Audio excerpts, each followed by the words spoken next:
Você tem uma ideia, senador Ricardo Ferraz? Eu fui secretário de Planejamento do Estado da Bahia. Quando eu cheguei na secretaria, a nossa Secretaria de Agricultura me provocou na época, o secretário era o ex-deputado e meu suplente, primeiro suplente nessa casa, o Roberto Muniz, ele era o secretário de Agricultura do Estado, e me provocaram, junto com o atual secretário, hoje, à época, trabalhava com o Roberto Muniz, o secretário Eduardo Salles, para que a gente pudesse alterar essa realidade. A Bahia tinha só 4.000 agricultores recebendo Garantia Safra, cadastrados no Garantia Safra. Nós tomamos a atitude de resolver o problema do pagamento por parte desse agricultor, reduzindo a metade, o Estado bancando a outra metade, os municípios reduzindo a metade, o Estado bancando a outra metade, zerando os juros para aquisição de equipamentos, do facão ao trator, para permitir que esses agricultores pudessem ter acesso a equipamentos, máquinas. E hoje, e até na terça agora, essa terça-feira agora à noite, o secretário Eduardo Salles me dizia: Piero, nós vamos caminhar agora para a casa dos 220.000 garantias safra na Bahia. De 4.000 para 220.000. Portanto, é fundamental isso. Por que o Garantia Safra cumpre um papel importante?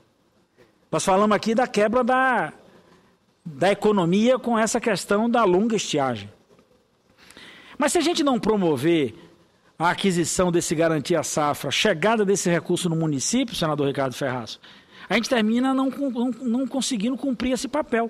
Se o agricultor tem que se deslocar da cidade dele para a cidade grande, para ir no Banco do Nordeste, para sacar o Garantia Safra, aonde ele saca, ele compra. Quando ele volta para o município dele, ele já volta com a compra feita naquele município onde ele sacou o recurso. Consequentemente, o município deixou de ter esse recurso para tocar ali a economia. Nós temos municípios na Bahia que tem hoje 3.000 agricultores que vão receber o Garantia Safra. Vamos botar aí um pelo outro a R$700, nós estamos falando de 2.100.000 reais. Ora, se isso é gasto em outra cidade, esses 2.100.000 reais, eles não interferiram na economia local. Então, portanto, é fundamental utilizar isso como injeção de recursos para superar os problemas também, além de atender o agricultor. Então, é fundamental isso. Essa semana foram liberados 13.000 toneladas de milho para a Bahia. Precisamos de mais. A expectativa nossa é que esse navio que está levando as toneladas de milho para a Bahia, para Pernambuco, para Bahia, Sergipe, Alagoas, Pernambuco, enfim, até lá o nosso Maranhão, é importante que isso efetivamente chegue para dar um suporte. É necessário que essa própria questão das máquinas, elas possam ser utilizadas principalmente nos locais onde nós temos a garantia da busca de água para fazer esse remanejamento. É fundamental que a gente conclua essas obras. Na Bahia, por exemplo, nós estamos concluindo ali, quase finalizando a obra da adutora do São Francisco, ali na região de Irecê, buscando água no Rio São Francisco e levando até a região ali de Irecê, para resolver um problema, inclusive em Miroróis, uma das grandes áreas de produção, mas aquela região, Miroróis, continua baixando. O processo de construção de áreas para reservação de água.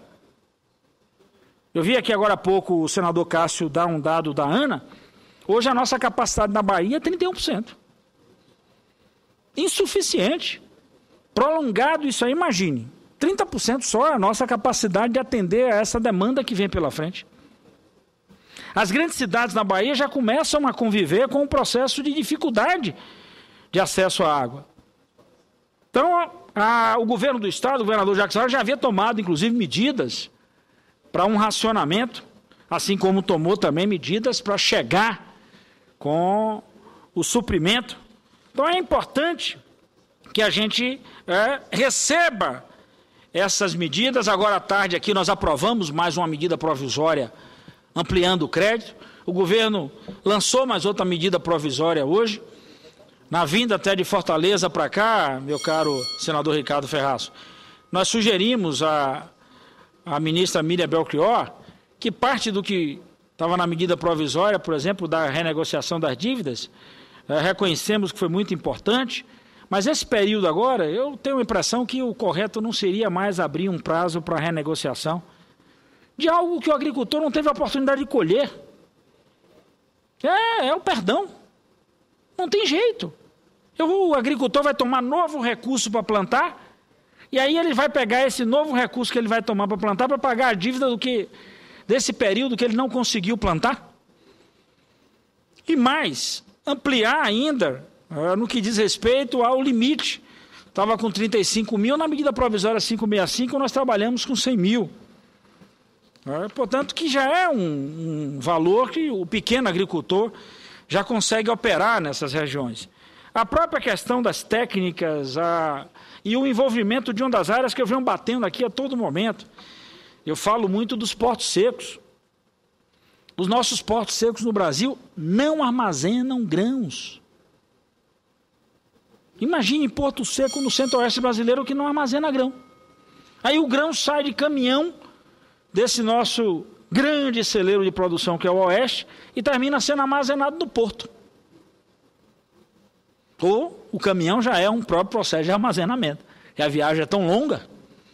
Então é fundamental que essas coisas todas sejam aí empreendidas para que todos nós possamos atacar esse momento. Então eu louvo aqui, quero fazer esse registro, o esforço, o empenho, a participação pessoal da presidenta Dilma, em estar permanentemente cobrando, chamando os ministros, né? Essa pressão que ela fez lá em Fortaleza para dizer tem que desburocratizar as etapas de licitação, as etapas de tanta avaliação de documento por parte do Banco do Nordeste, Banco do Brasil, essas coisas precisam ser agilizadas para que a gente tenha a condição de atender à demanda do agricultor na sua pior fase na relação com esse período de longa estiagem. Na Bahia, alguns chegam a falar, senador Ferraz, que nos últimos 100 anos, essa é a fase mais crítica que se tem enfrentado, dos últimos 100 anos.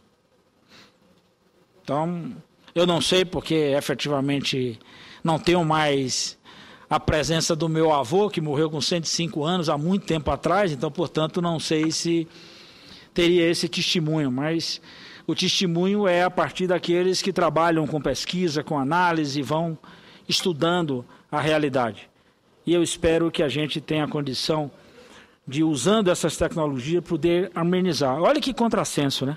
Nós avançamos tanto tecnologicamente e agora estamos afirmando que nesses últimos 100 anos os impactos foram muito mais fortes. Olha o que você pode dizer assim, não teve saque, não teve isso, não teve aquilo, o governo está tomando medidas, mas é preciso que a gente utilize cada vez mais tecnologia para fazer chegar na ponta. Volto a insistir, senador Ferraz, se a gente pode chegar com um celular que está na mão de todo mundo, eu duvido que você não vá numa área dessa se você não encontre uma pessoa que tem um celular na mão. Se essa tecnologia chegou até a mão do agricultor, por que as outras não podem chegar? Pode chegar assim. Então é importante esse esforço, e agora é um esforço que não tem coloração partidária, nem tem posição desse ou daquele. Tem que ser um esforço para a gente trabalhar na direção de dizer, olha, precisamos retomar o caminho, criar as condições, aproveitar esse sertão produtivo e cuidar desse nosso sertanejo, onde quer que ele esteja, em qualquer lugar desse nosso Nordeste, para que a gente diga assim, ó, esse Nordeste tem que continuar servindo, alimentando a mesa do povo brasileiro, mas principalmente resolvendo o problema em cada canto. E finalizando, dizer como diria o velho Getúlio Vargas, o meu São Borja, aqui, o meu sertão, a minha raiz, o meu local, a minha origem, o meu povo. Muito obrigado. Meu caro senador Walter Pinheiro, o meu cumprimento de igual forma como fiz com diversos senadores da região Nordeste, que não apenas hoje, mas ao longo dos últimos dias têm ocupado a tribuna do Senado da República para sensibilizar e muito mais do que sensibilizar, produzir um ambiente de ações objetivas que possam, de fato, produzir solução para essa que não é uma crise conjuntural, é uma crise estrutural. Do lado do meu Espírito Santo, nós acompanhamos com um sentimento de solidariedade e o desejo é que as ações possam, de fato, se traduzir em resultados efetivos e consequentes para os estados da região Nordeste. Repetindo aquilo que disse agora há pouco para o senador Caio Cunha Lima, o Nordeste não é um problema, é uma solução. A partir da vocação nos diversos segmentos da atividade produtiva que nós temos instalados.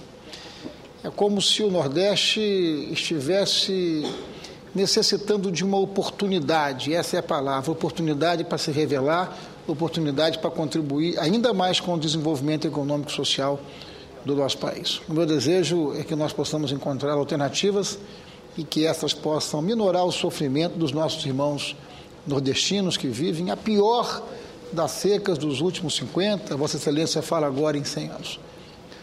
Minhas congratulações a Vossa Excelência. Concedo a palavra ao eminente e querido senador Paulo Paim. Senador Ricardo Ferraz, eu quero fazer 3 registros. E o primeiro dele, o senador Walter Pinheiro, não precisa ouvir, porque ele já conhece todo ele. É do FPE, a posição do Rio Grande. E eu sei que ele está buscando uma alternativa que atenda também ao interesse do povo gaúcho, mas, claro, numa visão nacional.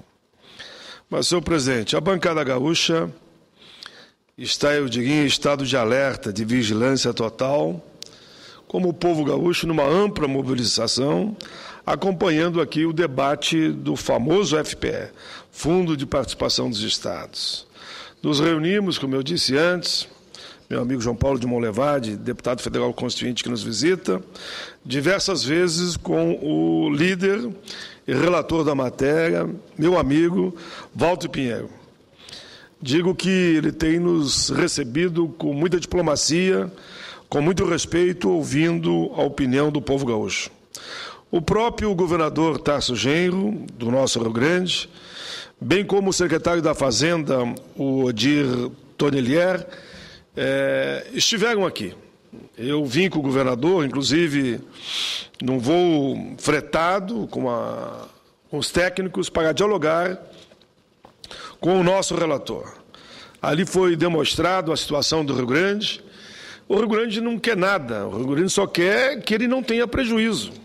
O Rio Grande tem uma dívida acumulada impagável, que vem se repetindo há décadas, e nós teríamos um prejuízo em matéria de arrecadação que pode chegar a 600 milhões se for decidido o FPE pela forma original. Nós apresentamos como sugestão ao relator que uma forma equilibrada seria limitar o limite populacional no mínimo de 1%. Com isso, a gente beneficia não o Rio Grande, mas todos os pequenos estados, principalmente do Norte, e que fosse o máximo de 7% como critério para a distribuição dos recursos. A nossa proposta garante aos estados um mínimo efetivo de 1,21% e um índice máximo de 8,44% em relação ao FPE. Além disso, nós pedimos a inclusão do redutor, em vez de 70, que fosse para 75, não é nem 80 que muitos querem, mas seria o número intermediário, 75%, em relação à renda domiciliar per capita. E solicitamos também a inclusão do artigo 2º, que já estava na proposta dos notáveis, que trata da inaplicabilidade da fórmula para os demais repasses, porque se isso não for feito, nós teremos um outro prejuízo muito grande no momento em que for chegado aí uma conclusão na questão dos royalties do petróleo. Estamos, eu diria, na expectativa de que o debate na terça-feira, que aqui faremos, caminhe para uma posição que vá atender, dentro do possível, a maioria dos estados, e o que eu faço aqui é o mesmo que os outros senadores estão fazendo em relação aos seus estados. Os 3 senadores do Rio Grande, o governador, eu digo a bancada federal do nosso estado, representada pelo deputado Roberto Nogueira, tem acompanhado passo a passo essa movimentação que aqui estamos fazendo. Já fizemos uma meia dúzia de reunião com o relator, tivemos também, em relação ao ICMS, reunião com o Delcídio Amaral, que vai no mesmo sentido. Senhor presidente, além desse registro, quero também registrar que teremos na semana que vem uma audiência pública solicitada por esse relator, vai ser às 9 horas lá na CAS, sob a presidência do senador Valdemir Moca, que está fazendo um belíssimo trabalho, como fez também o senador Jaime Campos, naquela comissão. Essa audiência pública vai tratar da Convenção 151 da OIT, Organização Internacional do Trabalho.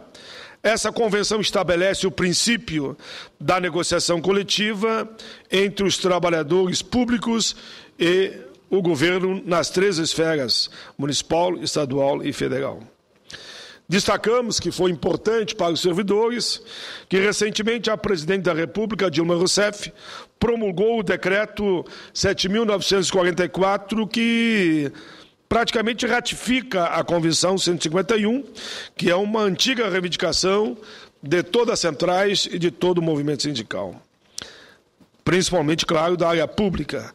A iniciativa é um importante passo na implantação da negociação coletiva em nosso país, consolidando, assim, direitos sindicais plenos para os servidores públicos, entre outros avanços.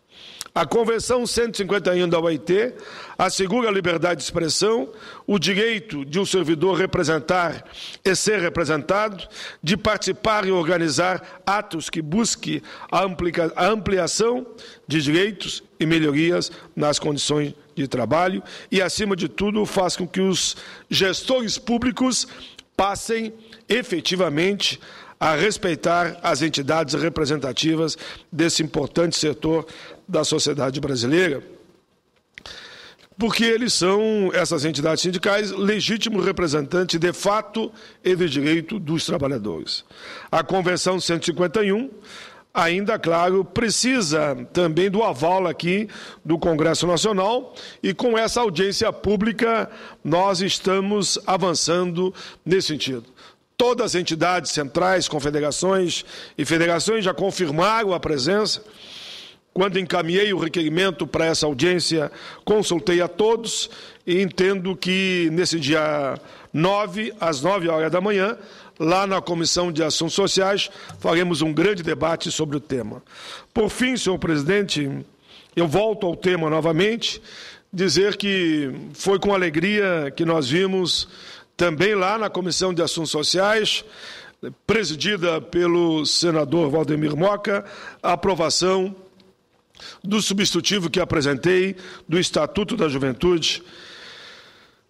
Quero aqui, mais do que falar somente do meu relatório, ou mesmo do relatório do senador Rodolfo Rodrigues, que na CCJ também aprovou por ampla maioria, ou o relatório da deputada Manuela Dávila lá na Câmara, eu quero destacar o exemplo dado pelo senador Ciro Miranda, presidente da Comissão de Educação, também do senador Braulio Maggi, presidente da Comissão de Meio Ambiente, da senadora Ana Rita, presidente da Comissão de Direitos Humanos, porque esses nobres colegas senadores e senadora abriram mão da discussão do texto na sua comissão, a pedido da juventude brasileira, que entenderam que o Estatuto está em debate nas duas casas há mais de 10 anos e é chegada a hora da aprovação.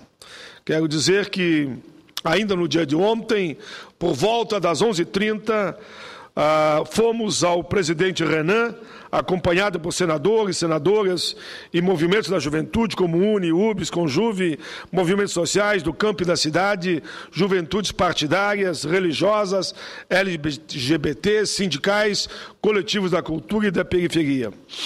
E lá na reunião com o presidente Renan, ficou acertado que o presidente, então, faria a gestão junto aos líderes para que a gente conseguisse aprovar o requerimento de urgência que foi por nós solicitado, digo nós senadores, já na Comissão de Assuntos Sociais, abraçado pelo presidente Valdemir Moca, que botou em votação, aprovamos, mas dependia ainda da assinatura dos líderes.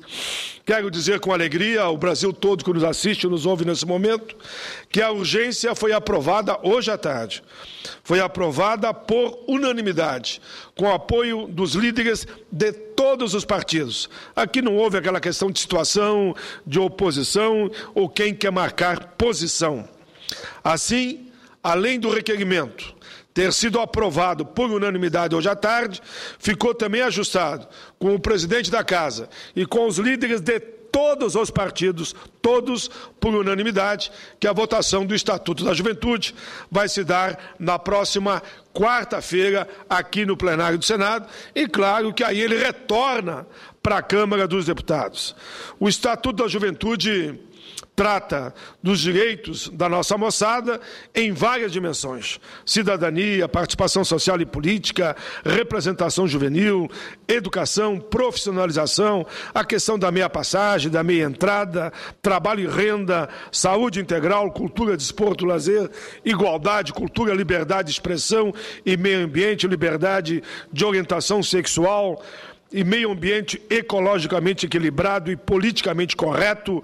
O Estatuto beneficia a nossa juventude de 15 a 29 anos. Construímos um grande entendimento para que ele não se chocasse com o ECA, com o Estatuto da Criança e do Adolescente, ficando assim firmado que valerá sempre a legislação que mais atender a juventude, seja no ECA ou mesmo no Estatuto que ora estamos aprovando. Parabéns, quero de novo repetir, à relatora lá na Câmara dos Deputados, deputada Manuela. Parabéns ao autor do projeto, deputado Benjamin Maranhão.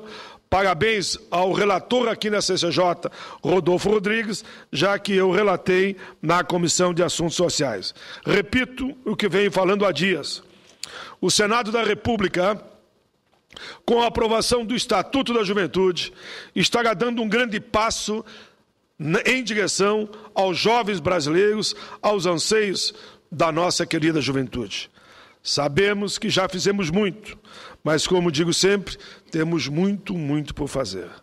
Mas temos consciência de que estamos apenas no início de uma longa caminhada de valorização da juventude brasileira.